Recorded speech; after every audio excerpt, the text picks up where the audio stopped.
오늘 우리가 읽은 이 말씀은 두 개의 이야기로 되어 있습니다.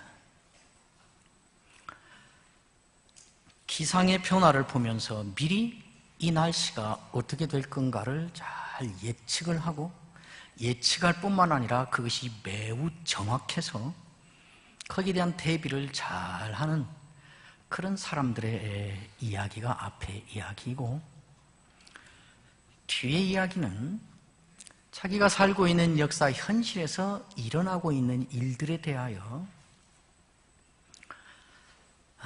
관심을 갖는데 다른 쪽에 관심을 갖고 그 현실을 대하는 사람들, 자연 현상에 대하여 반응을 하는 사람들의 이야기와 역사 현실에 대하여 반응을 하고 있는 두 종류의 사람들의 이야기입니다.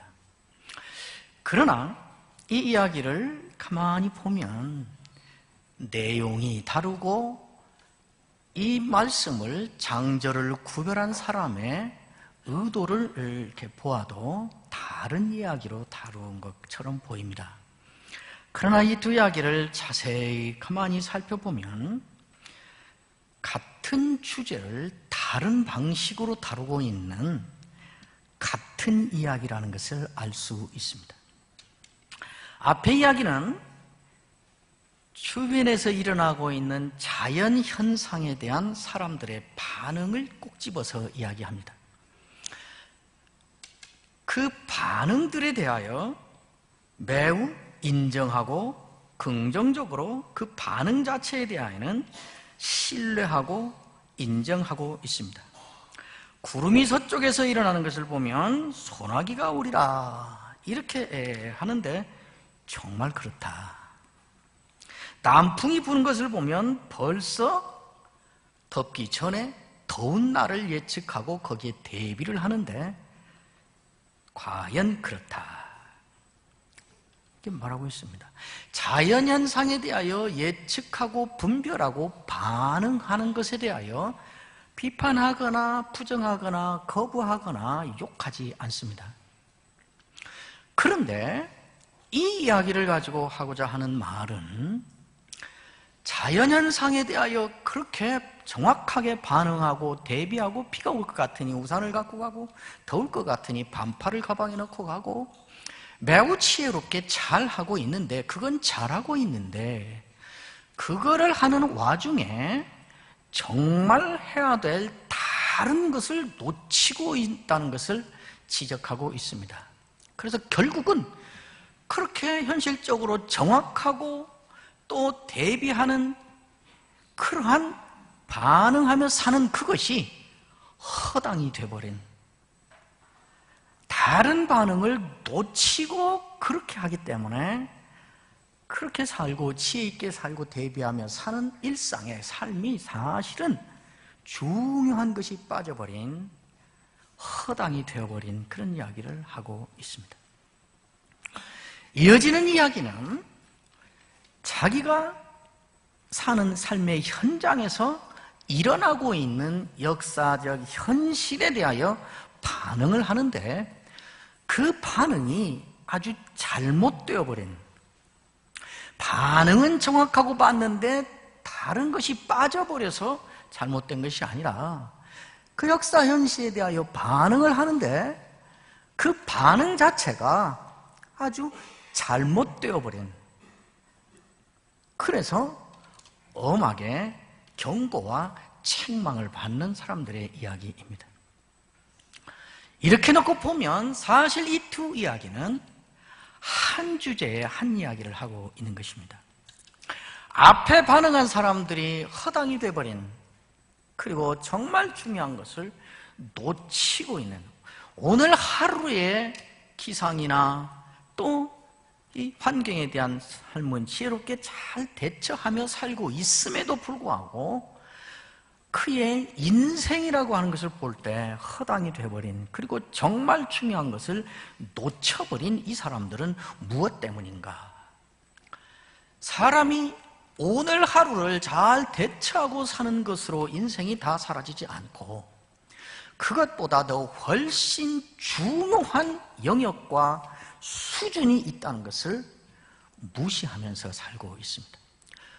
무식하거나 무지하거나 몰라서가 아닌 것이 분명합니다. 왜냐하면 이 사람들은 그렇게 사는 것에 대하여 외식하는 자들이라고 평가를 받고 있는 것 보니까 상당 부분 이것만 가지고는 안 된다라는 것을 알면서 어떤 이유 때문에, 어떤 편의 때문에 그렇게 살고 있는 것이 분명해 보입니다. 그 사람들에게 무서운 경고가 주어지고 있습니다. 단순히 잘못이라고 지적하는 정도가 아니라 무서운 경고가 주어지고 있습니다. 그것이 무엇인가? 외식하는 자여, 천지의 기상은 분별할 줄 알면서 어찌 이 시대는 분별하지 못하는가? 자연환경은 잘 읽어내면서 이 역사는 읽어내지 않는, 역사 가운데에서도 무엇을 분별하지 않는 건가? 무엇이 옳고 무엇이 그른가? 그거를 분별하지 않는 것입니다. 무지해서가 아니고 무식해서가 아닙니다.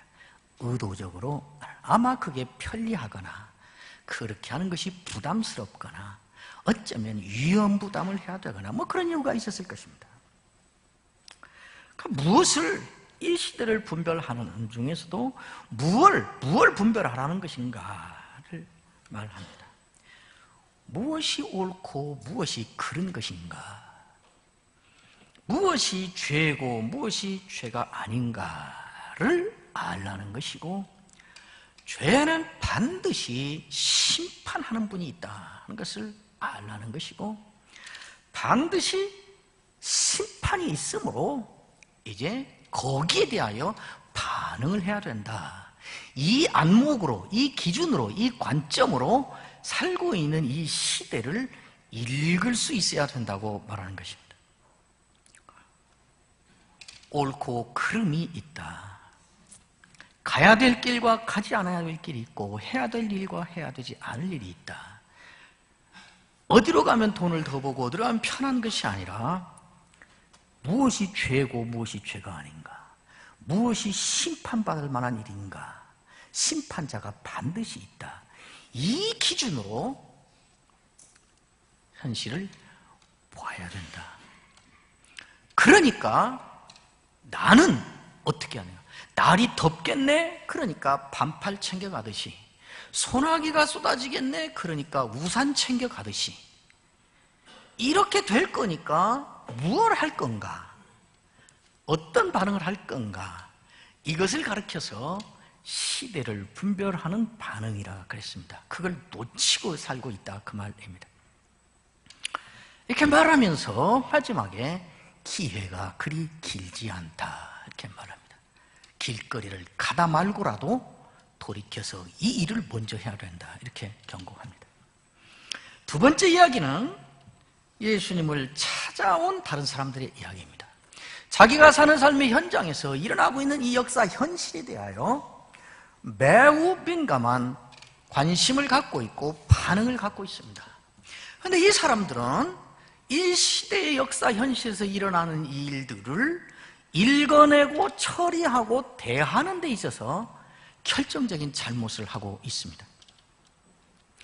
그때 마침 두어 사람이 와서 빌라도가 어떤 갈릴리 사람들의 피를 그들의 제물에 섞은 일로 예수께 아뢰니, 그랬습니다. 빌라도가 갈릴리 사람들을 잡아서 제물에 그 피를 섞어서 드렸다. 그러니까 어떤 갈릴리 사람들은 빌라도에게 억울하게 죽음을 당했고 그렇게 된 것입니다. 이런 일이 일어난 것입니다. 이 문제를 가지고 예수님이 와서 말씀을 아는 것입니다. 뭐라고 아랬는지는 알 수 없습니다. 그냥 그 문제 때문에 사람들이 와서 예수님에게 아랬다, 이렇게만 말하고, 그러나 그들이 무슨 주제로, 무슨 안목으로 예수님께 그 사건을 말하고 물었는가는 금방 알 수 있습니다. 왜? 예수님이 그들에게 한 말이 있으니까. 그 말을 보면 금방 알 수 있습니다. 그 말을 듣고 예수님이 이 사람들에게 대답을 합니다. 너희는 이 갈릴리 사람들이 이같이 해받음으로 다른 모든 갈릴리 사람보다 죄가 더 있는 줄 아느냐? 이것이 이 사람들이 아는 말의 핵심 주제입니다. 어쩌면 틀림없이 자기 역사 현장에서, 자기가 사는 삶의 현장에서 일어난 이 일들을, 끔찍한 일, 이 사건, 사고, 이 일들을 가지고 그것은 그 사람들에게 일어난 일이고 이것이 그 사람들에게 무슨 의미가 있는가, 이것을 따져 묻고 이것을 평가하는 그 입장, 그러다가 나는 그런 사람들이 아니라는 자기의 정당성의 전제를 가지고 와서 물은 것입니다. 쟤들이 그런 일이 있었는데요, 걔들은 얼마나 큰 죄를 졌기에 그럴까요?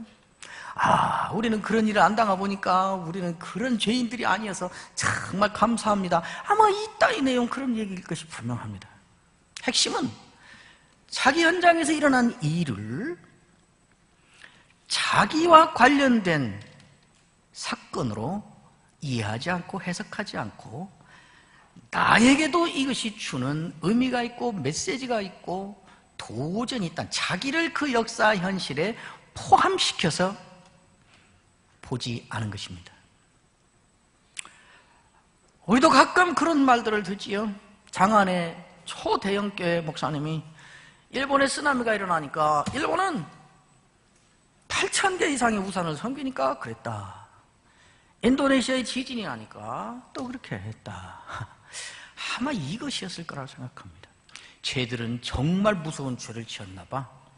아무도 모르는 무서운 숨은 죄가 있나 봐. 그러니까 이런 일을 당하지. 우리는 그런 일을 안 당하니까 얼마나 감사하냐. 아마 이런 식이었을 것입니다. 예수님은 그들이 꺼낸 이야기만이 아니라 최근에 거기서 일어났었던 다른 사건을 일부러 예수님 자신이 스스로 끌어다가 이 말을 강화해서 더 말씀합니다. 또 실로암에서 망대가 무너져 치어 죽은 18사람이 예루살렘에 거한 다른 모든 사람보다 죄가 더 있는 줄 아느냐? 아마 이런 식으로 그 사건을 평가하는 말들이 이렇게 좀 돌아다니지 않았을까. 그래서 예수님이 들은 말이 있고 사람들의 마음을 이렇게 짚어보고 이렇게 말씀하셨을 것입니다. 그러면서 예수님의 결론은, 아니 빌라도의 칼에 죽은 갈릴리 사람이나 망대가 무너져서 죽은 예루살렘 사람들이나 그들의 이야기가 아니라, 이 사건이 하고자 하는 말은 그들에 대한 이야기가 아니라 너에게 하는 이야기다. 너에게 하는 이야기다. 그래서 똑같이 말합니다. 3절에도 너희에게 이르노니 아니라 너희도 만일 회개하지 아니하면 다 이와 같이 망하리라. 그들은 무슨 죄가 그렇게 많길래 이런 일을 당했을까? 우리는 저들보다는 낫네, 이 이야기가 아니라 너도 이렇게 죽어, 너도 지금 가는 길 그대로 가면 이렇게 되고 말아, 너 들으라고 하는 말이다. 이 말로 역사 현실을 알아듣지 않는 이 사람들에 대하여 무서운 경고를 하고 있는 것입니다. 결국 똑같이 시대를 분별하라 하는 말입니다. 자연현상이 됐든지 역사 현실이 됐든지 네가 직면하는 그 현장에서 그것들을 보는 눈을 너는 달리 가져야 된다. 그 역사 현실과 그 자연 현상을 해석하고 읽고 보는 다른 기준을 너는 가져야 된다.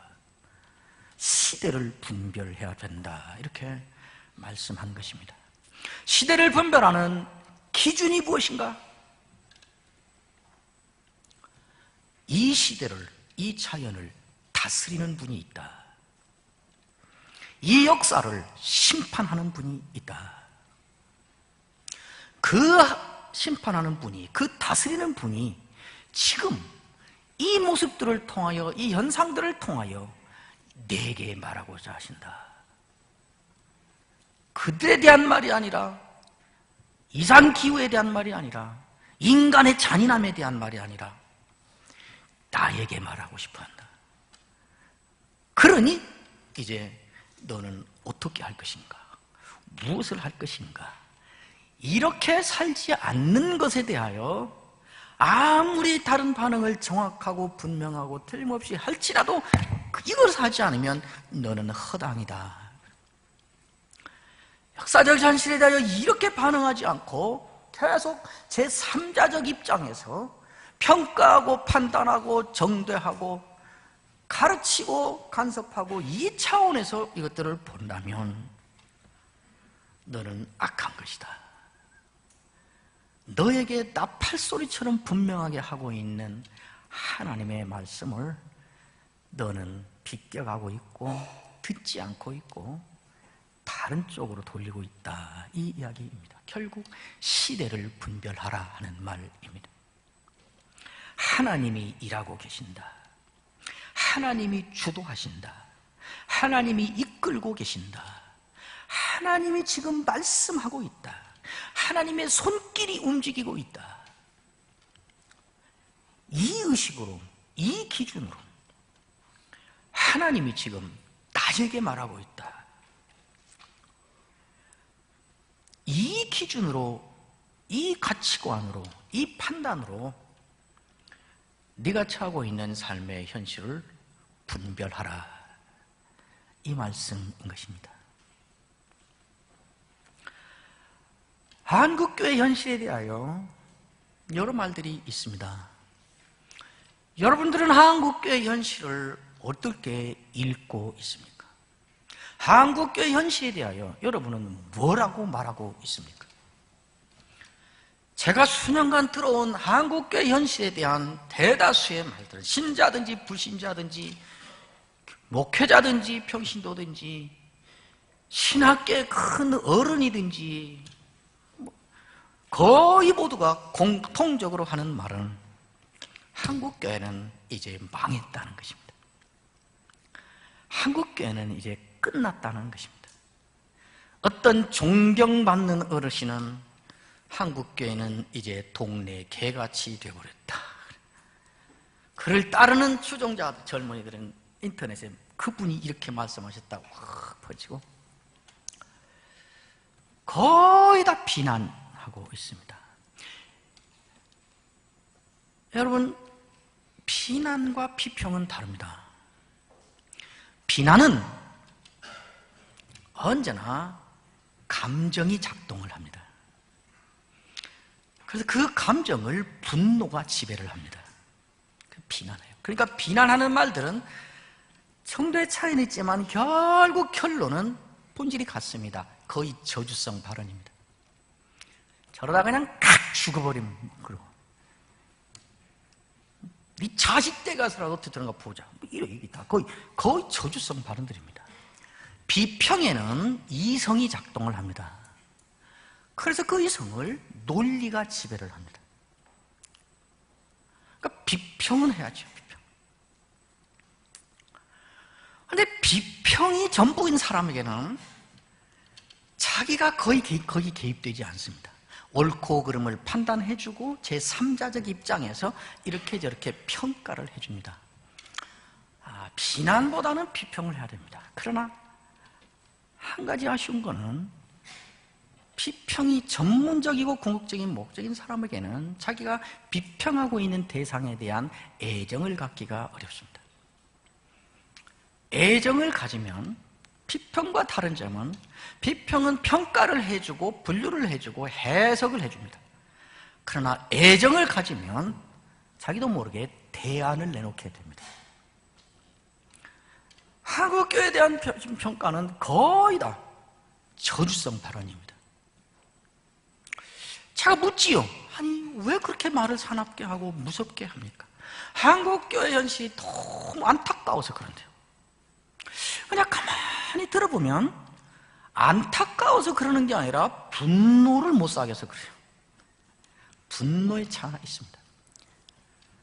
정말 창피한 일은 한국교회 현실을 엄밀하게 예리하게 비판하고 비난하고 이렇게 하는 사람일수록 어느 때는 개혁주의의 철저한 뛰어난 사람으로 취급을 받는 이런 턱없는 엉터리 같은 일들이 왜 일어나는가? 모두 그런 거 아니지만 일부에서 그래요. 잠깐. 여러분은 어떻게 생각하세요? 저는 한국 교회는 지금 망하고 있고 끝나고 있는 것이 아니라 하나님께로부터 놀라운 기회를 부여받고 있다고 믿고 있는 사람입니다. 제가 성격이 낙관적이어서가 아니고 낙천적이어서가 아니라 긍정의 힘을 믿어서가 아니라 말이라도 긍정적으로 위로가 될 만한 일을 하자 그래서가 아니라 심리작전을 하는 게 아니라 난 개혁주의자니까 나는 내가 가진 신학대로 생각도 해보고 살아보려고 애쓰는 사람이니까 우리 모두가 다 그런 사람이잖아요. 왜 그런 현상을 내리는가?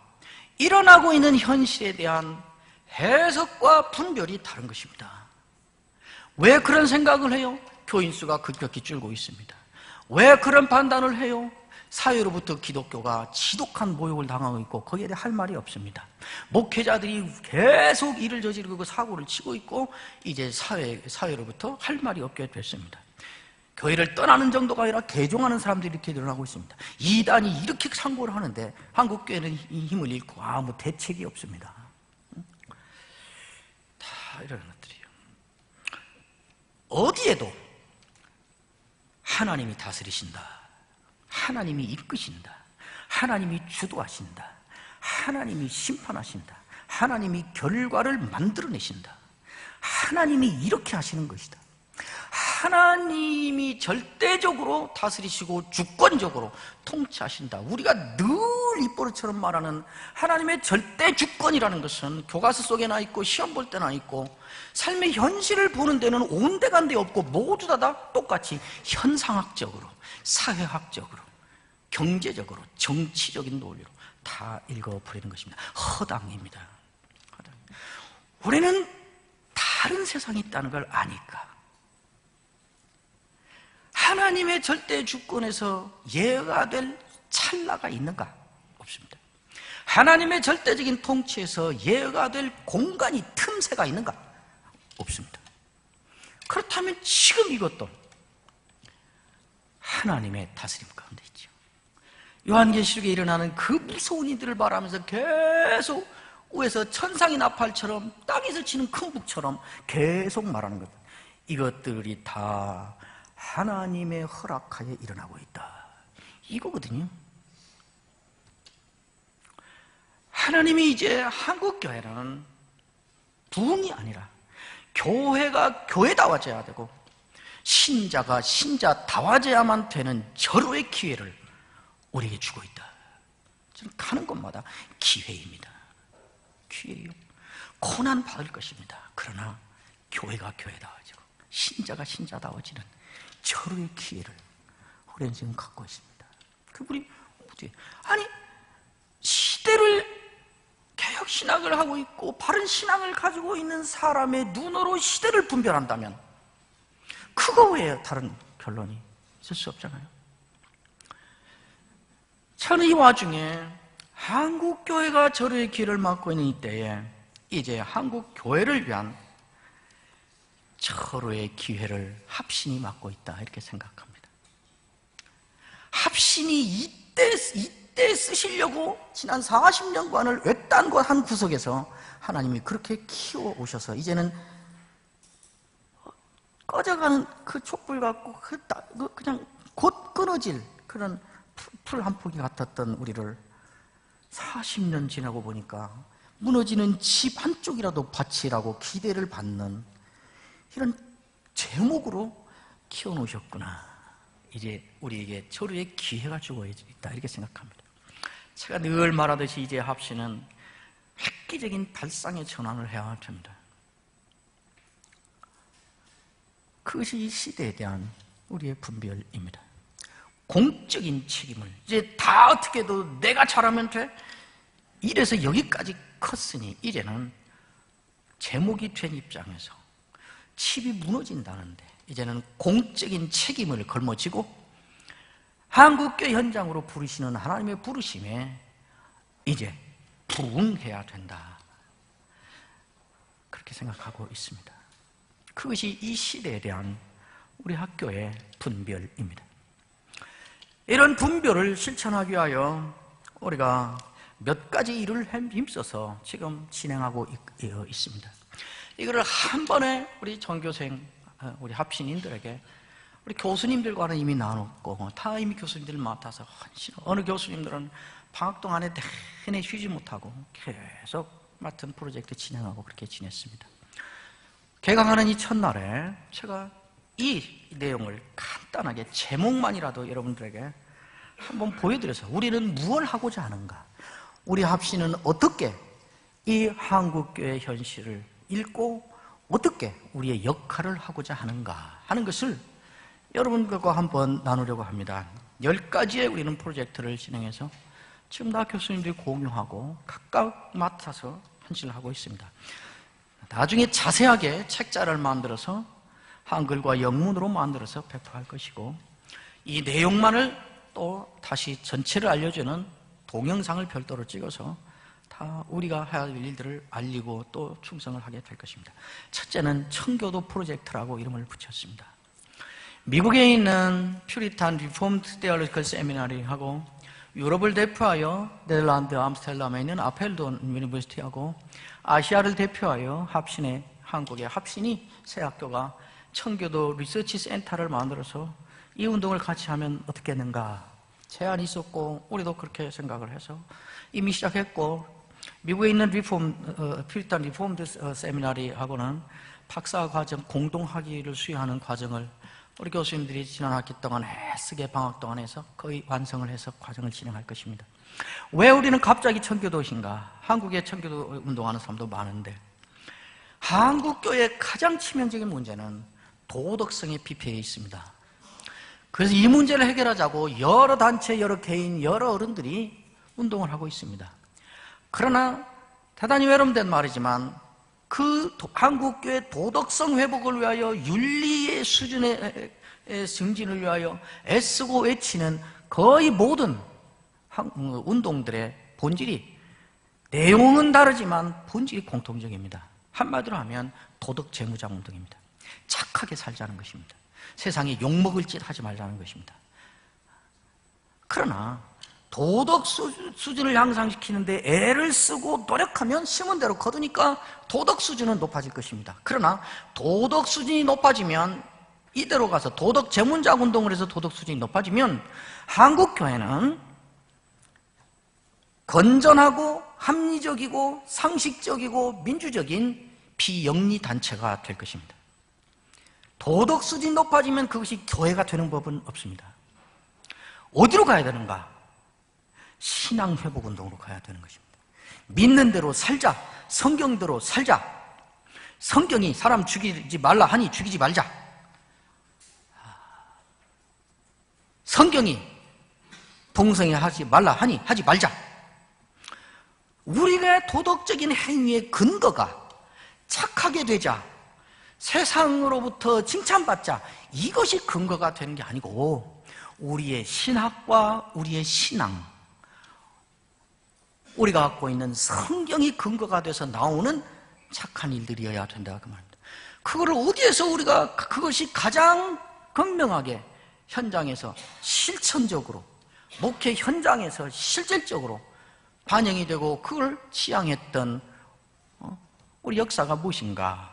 우리는 청교도들이다. 그래서 청교도 신학을 다시 발굴하고 연구하고 전문적으로 책도 발간하고 교회들 향하여 이 운동을 이렇게 펼쳐가야 한국교회에 대한 도덕성 회복 문제, 도덕적 이 폐허가 되어버린 이 한국교회 현실에 대하여 우리 학교가 할 역할이 이것이겠다 싶어서 우리는 이렇게 합니다. 우리가 청교도 센터를 설립하는 걸 기념해서 11월 셋째 주에 미국에 있는 퓨리탄 리폼드에서 네덜란드 아펠돈에서 그 총장을 부르고 도와서 우리 교수님들과 함께 한 주간 동안을 퓨리탄 리서치 센터 설립 기념 청교도 대강좌를 학교에서 일주일 동안 합니다. 다 확정이 되어 있습니다. 그 다음에 두 번째는 위그노 프로젝트입니다. 한국교회는 제가 저주하거나 비관적인 것이 아니라 제 양심적인 판단으로 한국교회는 앞으로 한 세월 동안을 고난이 삶의 일상적인 환경인 가운데에서 한 세대 이상 세월을 살아야 될 것입니다.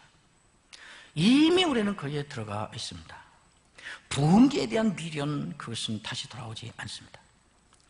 불편하고 신앙생활하는데 제약이 많고 억울한 일이 자꾸 닥쳐오고 무시당하고 있고 욕먹고 배제당하고 무기력해지고 부흥 안 되고 이 모든 것을 담는 고난이 교회가 사는, 신자가 사는, 목회를 해야 되는 일상적인 환경을 한 세월 우리는 살아야 될 것입니다.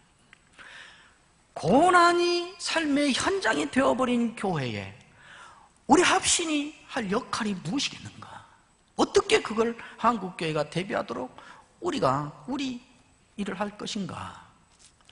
제 개인적인 확신은 그때 우리 고난론에 대하여 신학적으로 책을 잘 가르치자 물론 필요할 것입니다. 그러나 고난의 현장을 살고 있는 교회에 가장 도움이 되고 힘이 되는 것은 우리와 똑같은 신학과 신앙, 그러나 우리보다 10배나 더 심한 고난을 당하면서 그 신앙을 지켜낸 역사를 만나야 된다는 것입니다.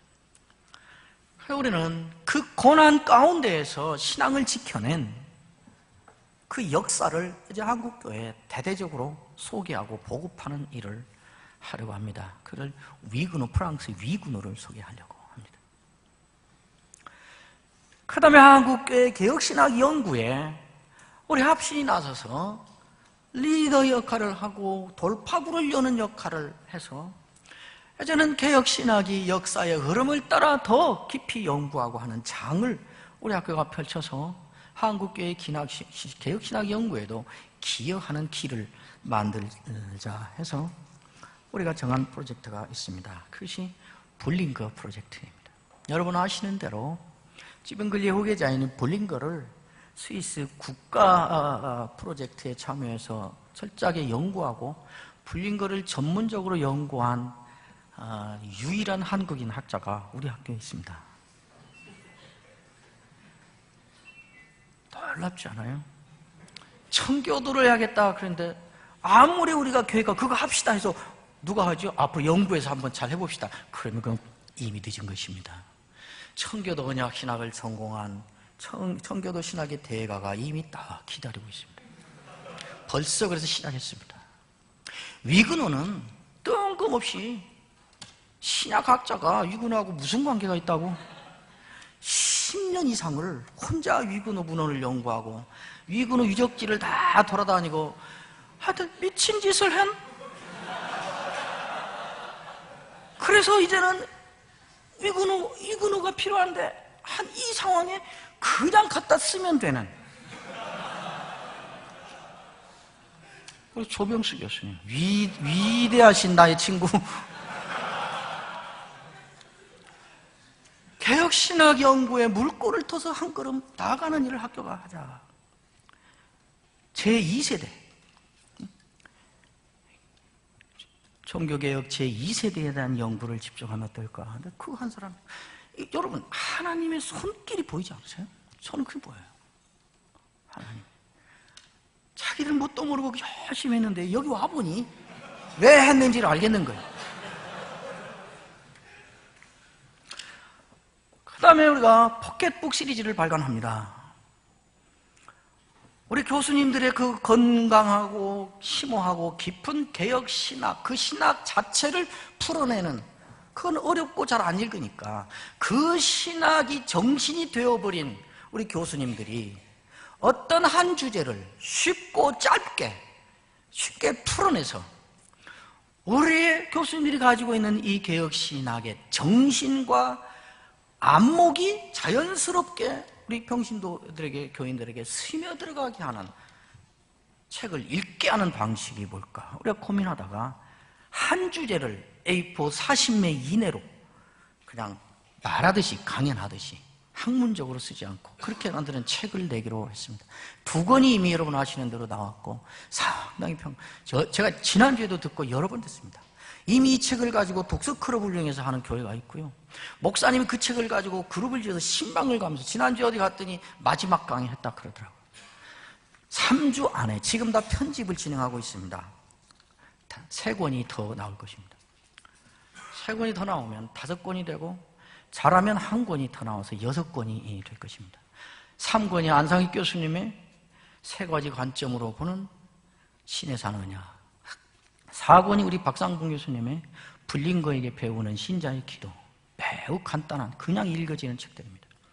5권이 또 우리 박상봉 교수님의 종교개혁과 여성 그래서 씁니다. 6권이 지금 이제 곧 나올 것인데 위근호 그들은 어떻게 신앙을 지켰는가 조병수 교수님이 써주시면 확신하고 있습니다. 탈고가 거의 다 됐습니다. 그 다음에 우리의 신학이 어떻게 현장으로 갈 건가에 대한 구체적인 우리의 역할입니다. 5번째, 젊은 신앙인 프로젝트입니다. 우리의 청소년들, 우리의 젊은 청년들이 자기들의 사는 현장에서 부딪히는 어떤 문제에 대하여 신앙인의 안목으로 한 번쯤 고민해보고 정리해보고 하는 그런 자리를 신학교가 찾아가서 펼쳐줘야 되지 않겠는가. 이것의 실천으로 작년부터 고등학교 논술대 전국 대학생 신학 논문대를 하고 있습니다. 그 다음이 성경 읽기 프로젝트입니다. 여러분 이에서는 제대로 잘 이해를 하셔야 됩니다. 우리가 성경 문제를 한 달 가까이 전에 냈습니다. 이거는 그냥 그전에 있던 성경 문제를 좀 바꿔서 새롭게 내자 이것이 아니고 우리 학교 입학 지원자들을 위해서 참고자료로 내자 이거 아닙니다. 이전에 있던 성경 문제집 우리 교수님들이 보지도 않고 떠들러 보지 않고 참고도 하지 않았습니다. 우리 교수님 전원이 동원돼서 1년 가까이 우리 형 교수님은 안식년인데도 이 프로젝트의 책임을 맡아서 열심히 해서 한국교회 성경 읽기에 대한 대안을 한번 제시해보자. 숫자 채우기, 횟수 채우기 속도. 한두 달 읽다가 언제나 그 시점 가면 중단하고 마는 과욕에 찬 정도. 느낌대로 마음대로 읽어서 왜곡해버리는 잘못된 큐티. 여기에 대하여 문제풀이로 성경 전체를 읽는 부담 없이 나가면 되는 이거 하자. 그래서 사실은 한국교회 성경 읽기를 우리 교회가, 우리 학교가 한번 새롭게 이끌어보는 이 역할을 하자 해서 만든 것입니다. 우리 교수님들이 어떤 그룹은 검수하기 위해서 3분이 밤을 새고 이렇게 하면서 하고 1년 가까이 걸려서 했습니다. 여러분 가운데 5사람을 뽑아서 다 풀어보게 하고 교정하고 그렇게 했고 정말 잘 만들었습니다. 이거 가지고 이제 올해는 한국교회 성경 읽기 운동을 일으킬 것입니다. 여전도의 전국 중학생 성경고사대회도 할 것이고 노예들을 방문해서 노예가 부분별로 성경고사대회를 하고 합신이 우리 학교가 출제해주고 상금도 우리가 갖고 갑니다. 그래서 그런데 이걸로 성경을 읽으셔야 됩니다. 그래서 할 것입니다. 선교지에는 선교사가 아무리 현지어를 잘해도 우리 신학서적을 현지어로 번역 못합니다. 선교사들을 무시해서가 아니라 어려워서 그 작업을 착수하기도 힘듭니다. 그러나 이 책을 가지고 현지어로 문제 몇 개씩 번역하는 것은 누구나 할 수 있습니다. 이렇게 해서 현지인들 성경 읽기를 이걸로 시켜서 일주일에 5장씩을 하든지 그래서 번역한 걸 쭉 모아서 다 끝나면 그걸 현지어로 된 현지인을 위한 성경 읽기 문제를 이같이 내면 우리가 그 책 출간할 때 어떻게든 도와주겠다 그랬습니다. 중국에서 이미 시작했고요. 필리핀에 시작하라고 책 줘서 맡긴 사람이 있고요. 터키에서 이미 시작하고 있고 그래서 선교지에서도 우리의 이 성경 읽기 프로젝트가 상당한 역할을 할 거라고 그렇게 믿습니다. 그 다음에 성경 원문 프로젝트입니다. 제가 여러분에게 여러 번 들었습니다. 이거는 이전에 우리 조병수 총장님 때 이미 시작해서 상당히 진전을 지금 이룬 것인데 성경 원문, 특히 파피루스 사본을 텍스트로 옮기는 작업을 하는 것입니다. 저렇게 찢어져서 안 보이는 부분은 앞뒤를 다 봐서 다시 복구해서 집어넣고 그래서 이제는 사본 연구하는 사람들이 저 찾기도 힘든 사본 찾아서 가고 어디 도서관 가서 한번 보고 그럴 필요 없이 대조해서 내놓은 우리 학교가 만든 이 사본을 가지고 사본 연구하면 얼마든지 가능하게 되어 있습니다. 우리 학교가 유일하게 하는 작업입니다. 책이 지금 여러 권이 나와 있습니다. 그 다음에는 신학 원전 복구 프로젝트입니다.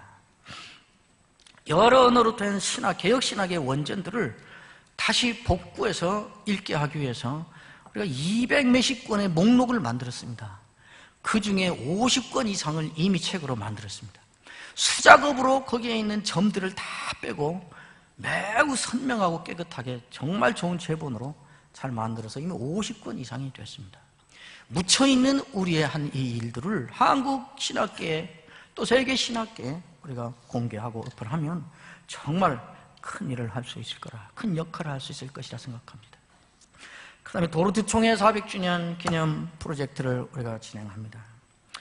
그 다음에 10번째, 이 코람데오 프로젝트는 아직 시작은 하지 않고 우리가 독자적으로 하는 것이 아니고 리포 500이 끝나고 리포 RC라는 이제 조직을 그쪽에서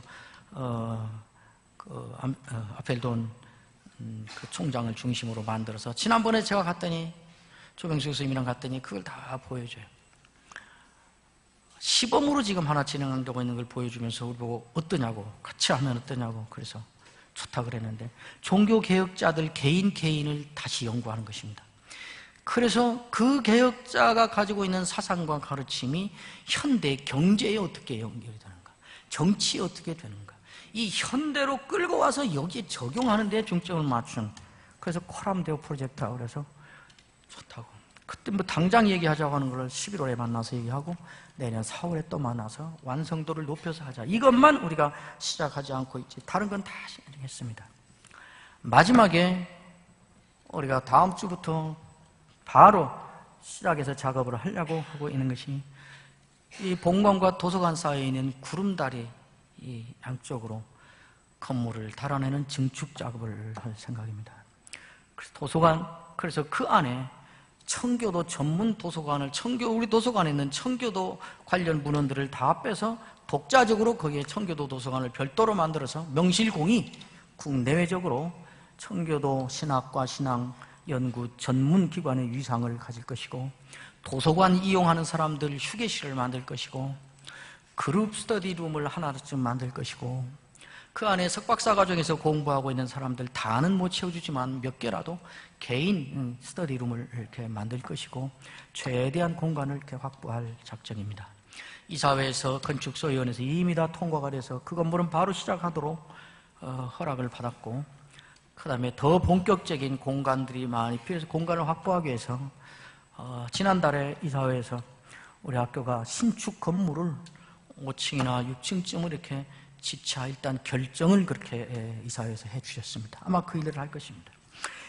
이것이 우리 나름대로 우리 학교와 우리 교수님들이 이 한국교회 우리 앞에 펼쳐지는, 망해간다는, 끝나간다는 이 한국교회 우리 앞에 펼쳐진 이 현실에 대하여 우리가 이 시대를 분별하기 위하여 애쓰고, 그래서 거기에 반응하려고 애쓰고 있는 내용들입니다. 여러분들도 이 내용을 기억하시고 우리의 프로젝트고 우리가 한국교회를 섬기는 일이다 생각하시고 계속 관심을 갖고 기도하고, 교수들 몇이 나서서 하는 일이 아니라 우리 합신이 하는 일이요, 나아가서 우리 합신 교단이 하는 일이요, 한국교회를 하는 일이다. 한국교회 현실에 대한, 우리가 지금 직면하고 있는 한국교회가 처한 이 역사 현실에 대한 우리의 시대에 대한 분별입니다. 기억하시고 계속 기도하시고 자부심을 가지시고, 우리는 이제 공동체가 되어서 한국교회에 반응을 한다. 우리의 공적 책임을 부응하기 위하여 이제 우리가 나선다 생각을 하고 관심 갖고 이야기하시고 노력하시고 그렇게 해주시기를 간곡히 부탁을 드립니다. 기도하겠습니다. 하나님 감사합니다. 시대를 통하여 우리에게 하시고자 하시는 하나님의 말씀을 듣게 하시고, 움직이는 하나님의 손길을 보게 하시고, 오고 가시는 하나님의 모습을 보게 하여 주시옵소서. 그리고 하나님께서 우리에게 말씀하시는 대로 우리의 삶으로 반응하게 하여 주옵소서. 예수님의 이름으로 기도하옵나이다.